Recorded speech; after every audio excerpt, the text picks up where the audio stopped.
Namaste friends, this is Trina from the Yoga Traveler. আজকে আমাদের ভিডিওটা যোগা ম্যাট নিয়ে।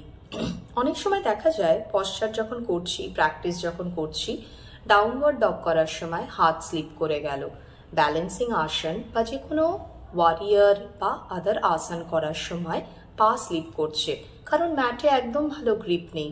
সেই সময় আমাদের মন ভীষণ খারাপ হয়ে যায় শুধুমাত্র ম্যাটের জন্য। সেক্ষেত্রে আমরা যখন ম্যাট কিনবো, আমরা খুব ভালো দেখে, ভালো রিভিউ দেখে ম্যাট কিনবো। সে আমরা অনলাইন কিনি বা অফলাইন কিনি, সবসময় দেখে নেবেন যে ম্যাট যেন ন্যাচারাল রাবার দিয়ে তৈরি। সেই ম্যাটগুলোর গ্রিপ ভীষণ ভালো হয়, স্লিপ কম করে এবং আপনার পশ্চারও খুব ভালো হবে।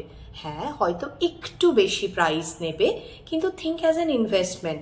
আপনি যে যোগা প্র্যাকটিস করছেন, শিখছেন, সেটার জন্য এই কস্টটা খুবই সামান্য। ঠিক আছে বন্ধুরা, তাহলে আপনারা প্র্যাকটিস করুন, ভালো থাকুন। Have a happy and healthy yoga life. Namaste.